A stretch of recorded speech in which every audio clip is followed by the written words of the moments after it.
Okay, so Assalamualaikum. Well, in the previous videos, we looked at the pharmacodynamics of different types of diuretics. हमने 4 classes को देखा है और pharmacodynamics में basically हम उसका mode of action he discuss कर रहे थे. अब हम दरअसल मैं हर एक के यूजेस फार्माकोडायनामिक्स और टॉक्सिसिटीज़ इकट्ठी इसलिए पढ़ा रही हूँ क्योंकि हम कंपैरिजन से याद करेंगे तो ज़्यादा आसान होगा, अदरवाइज़ ये मिक्स हो जाएंगी. ठीक है. अब जिस तरह हमने फार्माकोडायनामिक्स देखे चारों डायूरेटिक्स के, हमने ये देखा कि वो किस तरह डिफरेंट पार्ट्स ऑफ नेफ्रॉन पर एक्ट कर रहे हैं. इसी तरह हम यूजेस भी देखेंगे कि उसके यूजेस किस तरह एक डायूरेटिक के यूजेस दूसरे से वेरी कर रहे हैं. और यहाँ पे इंपॉर्टेंट चीज़ ये है कि डायूरेसिस तो सब करा रहे हैं, that is increase production of urine तो सब करा रहे हैं, लेकिन कोई उसकी एक्स्ट्रा डायूरेटिक इफेक्ट या नॉन डायूरेटिक एक्शंस क्या हैं जो बॉडी में हम यूटिलाइज़ कर रहे हैं, जो ये कह सकते हैं कि उसका एक साइड एक्शन क्या है. ठीक है, वो हमें बताना चाहिए क्योंकि वो पूछा जाता है अक्सर. अच्छा, कार्बोनिक एनहाइड्रेज इनहिबिटर हमने जब कार्बोनिक एनहाइड्रेज इनहिबिटर्स का फार्माकोडायनामिक्स देखा था तब हमने ये कहा था कि इसके जो मोस्टली एक्शंस होते हैं बॉडी में वो एक्स्ट्रा नेफ्रोटिक साइट्स पर हैं कि किडनी के अलावा काफ़ी जगहों पर हो रहे हैं. तो ग्लूकोमा में भी हमें पता है कि इंक्रीज प्रोडक्शन हो रही होती है एक्वोस्यूमर की, और उसमें क्या हो रहा है कि डिफरेंट आयंस सिक्रीट हो रहे होते हैं ना ब्लड से एक्वोस्यूमर में. तो अगर हम कार्बोनिक एनहाइड्रेज इनहिबिटर को रोक दें तो बाइकार्बोनेट आयंस के सिक्रीशन को ख़त्म कर देगा, जिसकी वजह से एक्वोस्यूमर की प्रोडक्शन कम हो जाएगी. तो by decreasing the production of aqueous humour it is useful in the management of glaucoma. तो ये एक एक्शन है ग्लोकोमा का, सॉरी सी इनहिबिटर्स का.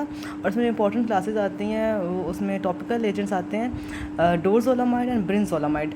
अब चूँकि टॉपिकल है तो इसके कोई रीनल एक्शंस नहीं होते, इससे कोई सिस्टमिक एक्शंस नहीं होते. ठीक है, तो हमें ये बताना चाहिए. तो फर्स्ट यूज़ क्या हो गया सी इनहिबिटर्स का, दैट इज़ ग्लोकोमा.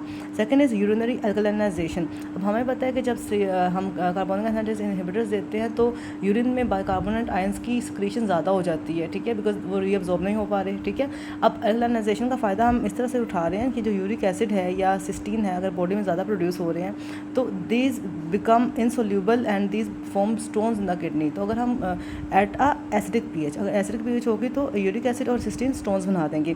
अब अगर हम किसी तरह यूरिन को अल्कलाइनाइज कर दें, जो हम कर सकते हैं by the use of C inhibitors, तो ये प्रॉब्लम सॉल्व हो जाएगी. तो यूरिनरी अल्कलाइनाइजेशन में जिसको हम यूज़ करते हैं इन केसेस ऑफ सिस्टीन यूरिया, तो ये अनदर यूज़ है किसका, कार्बोनिक एनहाइड्रेज इनहिबिटर्स का. तीसरा है मेटाबॉलिक अल्कलोसिस. अब हमें पता है, हमने जब फार्माकोडायनामिक्स देखी थी कार्बोनिक एनहाइड्रेज इनहिबिटर्स की, तो हमने कहा था कि ये बॉडी में हाइपरक्लोरेमिक मेटाबॉलिक एसिडोसिस क्रिएट करता है. ठीक है, तो अगर कभी बॉडी में मेटाबॉलिक अल्कलोसिस क्रिएट हो जाए, फॉर एग्जांपल जब हम रिपीटेडली किसी पेशेंट को डायूरेटिक्स दे रहे होते हैं तो उसमें मेटाबॉलिक अल्कलोसिस डेवलप हो जाता है. ठीक है, क्योंकि आयंस का इम्बैलेंस है, राइट. तो उस केस में हम क्या करते हैं, हम उसको कुछ टाइम के लिए हम उसकी थेरेपी में ऐड कर देते हैं सी इनहिबिटर्स, क्योंकि carbonic anhydrase inhibitors are known to cause hyperchloremic metabolic acidosis. तो ये एक्शन भी काउंटर हो जाता है. तो हम वही देख रहे हैं कि to correct metabolic alkalosis produced after repeated diuretics, हम उसको ट्रीट करने के लिए क्या देते हैं, कार्बोनिक एनहाइड्रेज इनहिबिटर्स. और ये जब हमें पता है कि जब रेस्पिरेटरी एसिडोसिस भी हो और हम उसको करेक्ट करने के लिए उस पेशेंट को ड्रग्स दें, उस वजह से मेटाबॉलिक अल्कलोसिस हो जाए, तो हम उसको फिर वापस काउंटर करने के लिए सी इनहिबिटर्स दे सकते हैं. अच्छा, fourth action is acute mountain sickness. हमें पता है जब माउंटेन सिकनेस होती है तो हाइपर वेंटिलेशन होती है पेशेंट में. हाइपर वेंटिलेशन की वजह से CO का ब्लो ऑफ ज़्यादा होता है और बॉडी में क्या अल्कलोसिस डेवलप हो जाती है.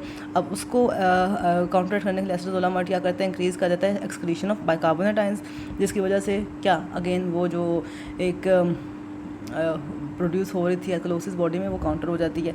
और फिर कुछ सिम्टम्स लिखे हुए हैं एक्यूट माउंटेन सिकनेस के, जिसमें वीकनेस होती है, डिजीनेस होती है, इंसोम्निया है, हेडेक है और नोजिया है. इसके अलावा ट्रीटमेंट ऑफ स्लीप एपनिया के लिए भी यूज़ होता है. तो एक्यूट माउंटेन सिकनेस, ठीक है, स्लीप एपनिया, ग्लोकोमा, ये एक्स्ट्रा रीनल एक्शंस है ना, तो ये हमें पता होना चाहिए. दीज आर इंपॉर्टेंट है. ठीक है, इसके अलावा एपिलेप्सी में भी रोल होता है. ठीक है, क्योंकि इसके डेफिनेटली इंट्राक्रेनियल कुछ फंक्शंस हैं. वी नो कि ये जिस तरह एक्वोस्यूमर की प्रोडक्शन को कम करे, उसी तरह ये CSF की प्रोडक्शन को भी कम करते हैं. इसीलिए हम इसको CSF लीकेज में भी देते हैं कि अगर CSF लीकेज किसी पेशेंट में हो रहा हो तो carbonic anhydrase inhibitors further production of CSF को रोक देते हैं ताकि फर्दर लीकेज रुक जाए. ठीक है, मीनिया डिजीज़ में भी हमें पता है कि इंक्रीज प्रोडक्शन हो रही होती है ना, वो एंडोलिम्फेटिक सैक के लेवल पे, इफ़ यू गाइस रिमेंबर, तो उधर पे फ्लूइड की प्रोडक्शन को कम कर देता है. ठीक है, मुझे फ्लूइड का नाम याद नहीं आ रहा, 2 तरह के होते हैं.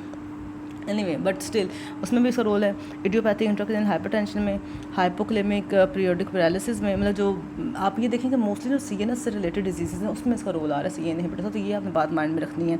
हाइपर फॉस्फेटीमिया, एक चीज़ याद रखनी है कि सी इनहिबिटर्स फॉस्फेट आयंस की एक्सक्रीशन को ज़्यादा, एक्सक्रीशन एक ही बात है, एक्सक्रीशन को ज़्यादा करते हैं। तो अगर हाइपर फॉस्फेटीमिया है किसी पेशेंट में, चाहे वो फॉर एग्जांपल पैराथायरॉयड हार्मोन का ट्यूमर है, ठीक है, या फिर कोई भी उसको बोन और डिस्ट्रॉफी है जिस वजह से फॉस्फेटाइंस ज़्यादा सक्रीट हो रहे हैं, ठीक है, हम उसमें ये दे सकते हैं सी इनहिबिटर्स, क्योंकि ये फॉस्फेटाइंस की एक्सक्रीशन करा देते हैं। और नेफ्रोजेनिक डायबिटीज़ इंसिपिटस में इसका रोल किस तरह से इस तरह से है कि जब हमें पता है कि डायबिटीज़ इंसिपिटस में क्या हो रहा है, नेफ्रोजेनिक का मतलब ये है कि जो किडनीज हैं वो एडीएच को रिस्पॉन्ड नहीं कर रही, जिसकी वजह से रीअब्जॉर्प्शन रुक रही है वाटर की और वाटर एक्सक्रीट आउट होता जा रहा है। अब सी इनहिबिटर्स क्या यहाँ पे रोल प्ले करते हैं, वो बेसिकली चूँकि डायूरेसिस करा रहे होते हैं, डायूरेसिस के नतीजे में क्या होता है, ओवरऑल वॉल्यूम ही कम हो जाता है बॉडी में। जब वॉल्यूम कम हो जाएगा तो ग्लोमेरुलर फिल्ट्रेशन रेट भी कम हो जाएगा, क्योंकि जितना उसके पास फ्लूइड आता है उतना ही फिल्टर करना है। जब जीएफआर कम हो जाएगा तो फर्दर फिर यूनिट प्रोडक्शन भी कम हो जाएगी। तो इस तरह से ये कोई बहुत ही कॉन्ट्रोवर्शियल सा रोल है, लेकिन वो ये रोल है। सो नेफ्रोजेनिक डायबिटीज़ इंसिपिटस में भी रोल होता है। तो इसको अब एक बार रिवाइज़ कर लेते हैं। एक तो बड़ा इंपॉर्टेंट, एक तो कुछ इलेक्ट्रोलाइट्स को बैलेंस करने का रोल है, जो हमने देखा कि इसको हम मेटाबॉलिक एल्कलोसिस में देते हैं। एक तो ये दूसरा यूनरी अल्कलाइनाइजेशन करने के लिए देते हैं, ठीक है, दो ये रोल हो गए। अब ये तो प्रॉपर्ली किडनी से रिलेटेड रोल है। जो एक्स्ट्रा किडनी से रिलेटेड रोल है दैट आर ग्लूकोमा, ठीक है, इसके अलावा हमने देखा एक्यूट माउंटेन सिकनेस, ठीक है, और फिर कुछ ब्रेन से रिलेटेड है, एपिलेप्सी है, सीएसएफ लीकेज है, मेनियर डिजीज़ है, ईयर से रिलेटेड इंट्राक्रेनियल इडियोपैथिक हाइपरटेंशन है, और हाइपर फॉस्फेटीमिया है क्योंकि ये फॉस्फेट की एक्सक्रीशन ज़्यादा करता है, और नेफ्रोजेनिक डायबिटीज़ इंसिपिटस है। तो ये these are the uses of C inhibitors, ये हमें पता होना चाहिए।